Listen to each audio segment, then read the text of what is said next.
Hey everyone, this is Rahul. तो क्या हाल चाल है तुम्हारे? आई होप तुम बढ़िया होंगे। तो आज की वीडियो में बात करने वाले हैं किस तरह से तुम्हें अपनी क्लास 11 की फिजिक्स को स्टार्ट करना है ताकि तुम्हें भी फिजिक्स से प्यार हो जाए। तुम्हारे भाई को भी जबरदस्त मोहब्बत है फिजिक्स से, और इस वीडियो को देखने के बाद तुम्हें भी जबरदस्त मोहब्बत होने वाली है फिजिक्स से। आज वीडियो में तुम्हें प्रॉपर स्ट्रेटेजी बताने वाला हूँ किस तरह से तुम्हें फिजिक्स को अच्छे से पढ़ना है ताकि तुम्हारे एग्जाम में 95% मार्क्स स्कोर कर पाओ। तो आप सभी से यही रिक्वेस्ट है कि इस वीडियो को एंड तक जरूर देखना। तो चलिए बिना देरी के वीडियो को स्टार्ट करते हैं। Let's begin. तो सबसे पहले हमें जो फिजिक्स को स्टार्ट करना है वो स्टार्ट करना है हमारे चैप्टर नंबर 0 से। अब आप कहेंगे कि भैया ये चैप्टर नंबर 0 कौन सा होता है, हम तो चैप्टर नंबर 1 से स्टार्ट करते हैं। तो भाई आप में से 99% बच्चे यही मिस्टेक करते हैं। आपको फिजिक्स को स्टार्ट करना है चैप्टर नंबर 0 में। अब आप एनसीईआरटी टेक्स्ट बुक में देखोगे तो आपको चैप्टर नंबर 0 नहीं दिखाई देगा, लेकिन अगर आपके पास रेफरेंस बुक है, आपने परचेज कर ली, तो उसमें आपको चैप्टर नंबर 0 से पढ़ना है। अगर आपके पास रेफरेंस बुक नहीं है तो यार तुम सिंपली यूट्यूब से पढ़ सकते हो। उसमें तुम्हें क्या बताया जाएगा, पहले जो स्टार्टिंग की जो पूरी फिजिक्स है ना वो विदाउट मैथ नहीं हो सकती। बहुत ही प्यारी लाइन है, physics is the language of mathematics. तो आपको है ना चैप्टर नंबर 0 से स्टार्ट करना है। इसमें आपको बेसिक जो मैथ रिक्वायरमेंट होगी ना फिजिक्स के लिए, पूरी फिजिक्स में आपकी मैथ आएगी। स्टार्टिंग के 2 से 3 चैप्टर तो आपकी पूरी कैलकुलेशन के पार्ट ही हैं। आप सोचोगे यार फिजिक्स पढ़ रहा हूँ या मैथ पढ़ रहा हूँ, तो आपको ना स्टार्टिंग में चैप्टर नंबर 0 से स्टार्ट करनी है। उसमें आपको क्या बताया जाएगा, बेसिक डिफरेंशिएशन क्या होता है, इंटीग्रेशन क्या होता है, लोगैरिथम क्या होता है। अब ये थोड़ी भारी भारी टर्म लग रही होंगी, जब आप पढ़ोगे तो यार तुम्हें काफ़ी ईजी लगेगा। तो तुम्हें इंट्रोडक्शन पहले ले लेना है चैप्टर का, चैप्टर नंबर 0 से मैथमेटिकल टूल्स। इसमें जितनी भी मैथमेटिक रिक्वायरमेंट होगी तुम्हें फिजिक्स के लिए वो पढ़ाई जाएगी। तो ये तुम्हें अच्छे से पहले देखना है, इसके प्रॉपर नोट्स बनाने हैं, इसको समझना है, इसके क्वेश्चन प्रैक्टिस करने हैं। अगर तुम्हें नहीं पता कौन सी बेस्ट रेफरेंस बुक है तो उसके लिए भी मैंने सेपरेट वीडियो बनाई थी, तुम इस वीडियो के बाद उसे चेकआउट कर लेना। अब दूसरी बात जो आती है इसके बाद, भैया हमें क्या करना है, इसके बाद तुम्हें स्टार्ट करना है तुम्हारा चैप्टर नंबर 2। चैप्टर नंबर 1 तुम्हारा डिलीटेड है, फिजिकल वर्ल्ड वाला। चैप्टर नंबर 2 से तुम्हें स्टार्ट करना है यूनिट एंड मेजरमेंट। नेक्स्ट जो इंपॉर्टेंट पॉइंट है वो है रीड टेक्स्ट बुक। अब आप में से 98% बच्चे टेक्स्ट बुक नहीं पढ़ेंगे। अभी तो स्टार्टिंग में आपने नई नई बुक ली होंगी, नया नया शौक होगा, तो आप उस बुक को देख रहे होंगे, 1-2 चैप्टर तुम पढ़ोगे। लेकिन 1-2 चैप्टर पढ़ने के बाद तुम्हारा इंटरेस्ट बिल्कुल गायब होने वाला है, क्योंकि एनसीईआरटी टेक्स्ट बुक में थोड़ी अंडरस्टैंडेबल नहीं बन पाती। जो लैंग्वेज होती है ना वो थोड़ी आड़ी टेढ़ी होती है और बच्चों को समझ में नहीं आती। फिर उन्हें लगता है कि भाई एनसीईआरटी टेक्स्ट बुक तो बेकार है, इसमें से कुछ नहीं आता। और तुम्हें ऐसा डेफिनेटली लगेगा, क्योंकि तुम्हारे स्कूल वाले जो एग्जाम बनाएंगे ना उसमें एनसीईआरटी से कुछ भी नहीं आएगा, और फिर तुम्हें लगेगा एनसीईआरटी भाई बेकार है, इसको पढ़ना बेकार है, इससे बड़ी तो रेफरेंस हम पढ़ लेंगे। लेकिन अगर तुमने एनसीईआरटी टेक्स्ट बुक को पढ़ने की आदत डाल दी तो यार तुम्हें बोर्ड एग्जाम में फोड़ने से और कंपटीशन में फर्स्ट अटेम्प्ट में क्लियर करना है तो तुम्हें एनसीईआरटी टेक्स्ट बुक को अच्छे से पढ़ना पड़ेगा। देखो क्लास 11th में इतनी मैटर नहीं करती है एनसीईआरटी टेक्स्ट बुक, लेकिन अगर तुम्हारे बोर्ड एग्जाम देने वाले हो, क्लास 12th में दोगे, और जो अगर आप तुम कंपटीशन देने वाले हो जैसे कि जेईई और नीट, तो तुम्हारे लिए बहुत मैटर करती है एनसीईआरटी टेक्स्ट बुक। तो तुम्हें एनसीईआरटी टेक्स्ट बुक को बिल्कुल भी स्किप नहीं करना है, उनको डेली नहीं तो कम से कम भाई वीक में 2 दिन तो पढ़ना ही पढ़ना। तो अब नेक्स्ट पॉइंट पे मूव करते हैं, वो है थ्योरी कैसे करनी है। थ्योरी का करने का तरीका अलग होता है, और जो तुम्हारे न्यूमेरिकल्स होते हैं फिजिक्स में उन्हें करने का तरीका अलग होता है। अब मोस्टली स्टूडेंट को लगेगा यार हम ये मैथ पढ़ रहे हैं या फिजिक्स पढ़ रहे हैं, तुम्हें फिजिक्स में इतने ज़्यादा न्यूमेरिकल करने पड़ेंगे। अगर तुम्हें न्यूमेरिकल नहीं करे तो यार तुम्हें क्लास 12 में काफ़ी प्रॉब्लम आएगी। अब तुम्हारी क्लास 11 में मोस्टली कंसेप्ट पर फोकस किया जाएगा, तुम्हारी थ्योरी पे फोकस किया जाएगा, ठीक है। तुम्हें थ्योरी रटा दी जाएगी, डेरिवेशन करा दी जाएगी, लेकिन तुम्हें न्यूमेरिकल्स बहुत कम कराए जाएंगे। तुम्हें खुद ही न्यूमेरिकल्स करने पड़ेंगे। अगर तुम्हें कंपटीशन में फर्स्ट अटेम्प्ट में क्लियर करना है ना भाई, तो तुम्हारे न्यूमेरिकल सेक्शन काफ़ी ज़्यादा आता है, तो तुम्हें न्यूमेरिकल पे अच्छा खासा फोकस करना है। अब बात करते हैं भैया थ्योरी कैसे करनी है। तो थ्योरी को करने की बेस्ट अप्रोच तुम्हें बताने वाला हूँ, अब ध्यान से सुनना। थ्योरी को सबसे पहले तुम्हें क्या करना है, पहले एनसीईआरटी टेक्स्ट बुक को रीड करना है। जब भी तुम्हारी क्लास में कोई चैप्टर पढ़ाया जा रहा हो उससे एक दिन पहले ही उस चैप्टर का ओवरव्यू जरूर लेके जाना। अगर तुम खाली दिमाग से जाओ कि भाई आज नया चैप्टर स्टार्ट होगा तो आज हम पढ़ेंगे, तो वहाँ तुम्हें थोड़ी डिफिकल्टीज हो सकती है। लेकिन अगर तुम उसी चैप्टर को पहले एक दिन पढ़ के जाओगे, ओवरव्यू लेके जाओ, पूरा डिटेल में नहीं पढ़ना, सिर्फ ओवरव्यू ले लो, ऊपर से एनसीईआरटी की 2-3 पेज है स्टार्टिंग के वो रीड करके चले जाओ। बस इतना अगर तुम कर ले तो यार तुम क्लास में एकदम अटेंटिव रहोगे कि हाँ इसकी तुम्हें पता रहेगा कि इसके बाद ये टॉपिक आने वाला है, इसके बाद ये टॉपिक आने वाला है। और तुम देखोगे कि टीचर जो पढ़ा रहा है उसमें तुम्हें इंटरेस्ट भी आने लग जाएगा और तुम खड़े होकर डाउट भी पूछोगे कि मैम ये कैसे हुआ। लेकिन अगर सिर्फ खाली दिमाग से तुम वहाँ से बैठ जाओगे, चैप्टर पढ़ा रहा है तो तुम भाई नींद आने लग जाएगी। मैं तुम्हें सही प्रैक्टिकल अप्रोच बता रहा हूँ, इसी तरह से तुम थ्योरी को करना अपनी को। एंड उसके बाद हम न्यूमेरिकल्स पे आते हैं। न्यूमेरिकल काफ़ी स्टूडेंट को प्रॉब्लम आने वाली है, न्यूमेरिकल बच्चों से नहीं बनती, और फिजिक्स में तो भाई मोस्ट इंपोर्टेंट न्यूमेरिकल ही तुम्हारे होते हैं। अगर तुमने थ्योरी समझ ली, कंसेप्ट को समझ लिया, तब भी तुम्हारे न्यूमेरिकल नहीं बनेंगे, या फिर अगर तुमने पूरा चैप्टर पढ़ लिया और तब तुम न्यूमेरिकल करने बैठे तब भी तुमसे न्यूमेरिकल नहीं बनेंगे। न्यूमेरिकल को करने की बेस्ट अप्रोच तुम्हें बताने वाला हूँ, आप ध्यान से सुनना, ठीक है।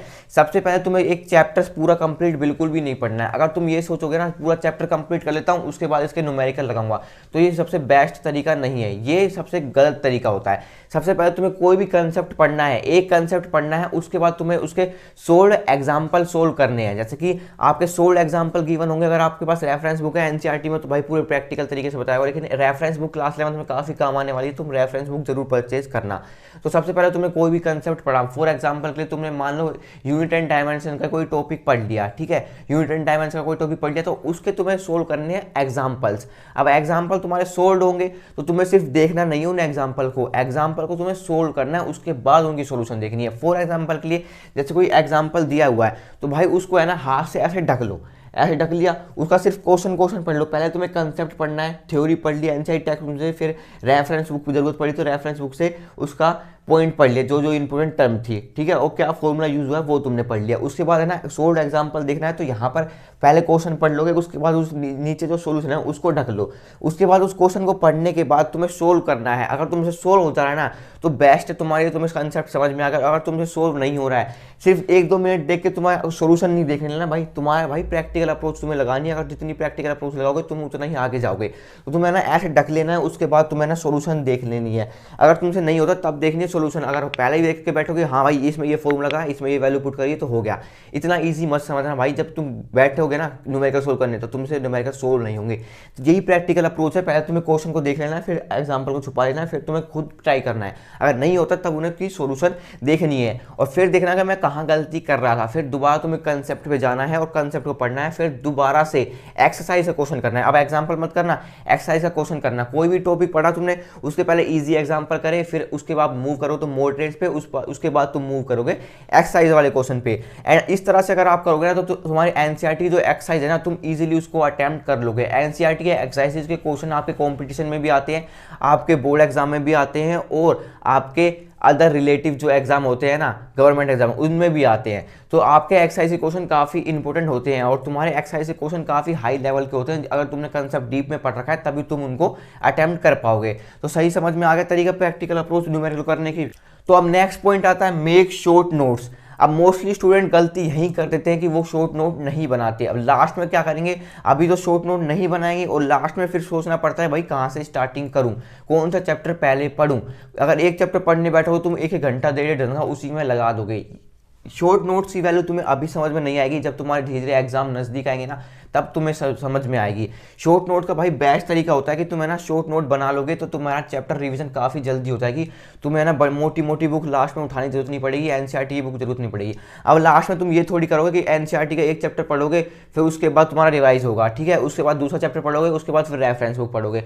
तो इस तरह से तुम नहीं करोगे लास्ट में, ठीक है। लास्ट में तुम्हारे ना बहुत कम टाइम बचता है तो इसलिए तुम्हें ना शॉर्ट नोट बनाने पड़ते हैं। तो शॉर्ट नोट बनाने हैं तुमको हर एक चैप्टर के। अब शॉर्ट नोट में क्या लिखना होता है, शॉर्ट नोट में जो तुम्हारे मेन फॉर्मूले है ना वो लिखने होते हैं। फिजिक्स में काफ़ी फॉर्मूले आएंगे, मेन थ्योरी है वो लिखनी होती है। क्लास में मास्टर कोई टॉपिक पढ़ा रहा है, कोई दिमाग में चमक गया नया टॉपिक, हाँ भाई ये चमक गया, ये तो मैंने नहीं पढ़ा था, ये कुछ जबरदस्त चीज़ है, तो ये नोट कर ली नोटबुक में, ठीक है। कोई टॉपिक्स पढ़ रहे हो, कोई न्यूमेरिकल में अटक गए तो भाई इस न्यूमेरिकल में दूसरा कंसेप्ट यूज हुआ है, तो इस न्यूमेरिकल कंसेप्ट को समझने के लिए कौन सा टॉपिक यूज हुआ है तो उस टॉपिक को इसमें लिख लिया। कुछ ऐसे क्वेश्चन होते हैं जो काफ़ी ट्रिकी क्वेश्चन होते हैं और उनमें कंसेप्ट मल्टीपल कंसेप्ट लग रहे होते हैं, तो उन क्वेश्चन को नोट डाउन कर लिया। तो ये इसमें शॉर्ट नोट्स में लिखाया जाता है, ठीक है। अगर तुम इस तरह से शॉर्ट नोट बनाओगे ना तो तुम्हारी काफ़ी हेल्प होने वाली है एंड में। ये भाई मैं प्रैक्टिकल अप्रोच बता रहा हूँ, मैं खुद आजमा चुका हूँ, ठीक है। कॉम्पिटिशन में अगर तुम देना चाहते हो तो तुम्हारे लिए बेस्ट तरीका रहेगा ये, और बोर्ड एग्जाम में काफ़ी काम आएंगे। लास्ट में जब तुम 11th को रिवाइज करोगे ना तो तुम्हें ये शॉर्ट नोट ही रिवाइज करने में काम आ रहे होंगे। तो अब नेक्स्ट बात करते हैं हम अपने रीड चैप्टर बिफोर क्लास। अब ये मैंने आपको यहाँ पर भी बताया था रीड चैप्टर बिफोर क्लास। जैसे कि तुम्हें अगर क्लास में कल कोई चैप्टर पढ़ाने वाला है, master motion in straight line chapter number 3 पढ़ाने वाला है, तो आज तुम स्टार्टिंग में तो आज तुम उसका है ना इंट्रोडक्शन लेके चले जाओ, स्टार्टिंग से पढ़े चले जाओ। बेसिक बेसिक टर्म क्या होती है कि आज हम मास्टर ये बताएगा डिस्प्लेसमेंट क्या होता है, एक्सेलेरेशन क्या होता है, वेलोसिटी क्या होती है, इंस्टेंटेनियस वेलोसिटी क्या होती है। तो ऊपर से ओवरव्यू लेके जाओगे। अगर तुम मंद बुद्धि बैठ के जाओगे कि हाँ भाई आज हम पढ़ने वाले हैं, तुम्हें पहले यही नहीं पता होगा कि आज चैप्टर कौन सा पढ़ाने वाला है मास्टर, तो तुम क्या ही समझ में आएगा। तो इसी वजह से काफ़ी स्टार्टिंग बच्चों को बोरिंग लगती है फिजिक्स, और वो समझते भाई फिजिक्स हमारे बस की बात नहीं है, फिर वो नेक्स्ट स्ट्रीम में मूव कर जाते हैं। तो तुम्हें ऐसी मिस्टेक नहीं करनी है। जब भी कोई मास्टर तुम्हारा चैप्टर पढ़ाने वाला है या मैडम पढ़ाने वाली है, तो उस चैप्टर को पहले से ही अब तुम स्टार्टिंग के 1-2 पेज पढ़ के जाओ। पूरा चैप्टर नहीं कर रहा हूँ पढ़ने के लिए, 1-2 पेज स्टार्टिंग के पढ़ के जाना। उसके बाद नेक्स्ट पॉइंट है हमारा स्टडी डेली। अगर फिजिक्स को तुम डेली पढ़ोगे तो यार तुम्हें बिल्कुल भी प्रॉब्लम नहीं आएगी। अगर तुम ये पढ़ोगे 10-15 दिन बाद 1-2 घंटे पढ़ने बैठोगे तो भाई तुम्हारा बेकार है पढ़ना, कुछ समझ नहीं आएगा। मैं क्या करता था, मैं पहले ना पूरा एक चैप्टर कंप्लीट कर लेता था और फिर उसके 1 हफ्ते बाद उस चैप्टर का भाई कुछ भी याद नहीं आता था। ठीक है, तो आपको ऐसी मिस्टेक नहीं करनी है। आपको क्या करना है, स्टडी कम से कम 1 घंटे डेली, आधा घंटा पढ़ लो यार, आधा घंटा तो दे देगा। हाँ, आधा घंटा बहुत है। आधा घंटा डेली पढ़ेगा ना तो यार लास्ट में जाकर 3-3, 4-4 घंटे की पढ़ने की जरूरत नहीं पड़ेगी। आधे घंटे में सिंपली क्या देख, आधे घंटे में चैप्टर्स का ओवरव्यू ले ले। ठीक है, चैप्टर में क्या क्या बताया गया। अगर तूने चैप्टर स्टार्टिंग से फ्रेश स्टार्टिंग करना है ना, तो भाई तुम्हें कम से कम 1 घंटा देना पड़ेगा स्टार्टिंग में। अगर तुम्हें 3 से 4 महीने बच्चों ने समझ लिए फिजिक्स को कैसे पढ़ना है, तो भाई तुम फिजिक्स में फोड़ने वाले हो। अगर स्टार्टिंग के 3 महीने में तुम स्ट्रगल करने लग गए तो यार तुम्हें लास्ट में तो काफ़ी स्ट्रगल करनी पड़ेगी। तो इसलिए मैंने तुम्हें प्रैक्टिकल अप्रोच बताई है, थोड़ा थोड़ा पढ़ना, डेली पढ़ना। अगर लास्ट के लिए बैठे रहोगे तो कुछ समझ में नहीं आएगा। तो ये तुम्हारे लिए कुछ प्रैक्टिकल पॉइंट्स थे, ये कुछ प्रैक्टिकल अप्रोच थी, और ये कुछ मिस्टेक मैंने बताई क्या मिस्टेक नहीं करनी है। तो इस तरह से अगर तुम फिजिक्स को पढ़ोगे तो तुम्हारे काफ़ी काम आने वाली है। और एक डेरिवेशन में आपको प्रैक्टिस जरूर करनी है। अगर तुमने प्रैक्टिस नहीं करी, पूरा चैप्टर हो जाएगा तुम्हारा, चैप्टर नंबर 2 से लेकर चैप्टर नंबर 15 तक पहुंच जाओगे, लेकिन तुम्हारी इतनी डेरिवेशन आएंगी।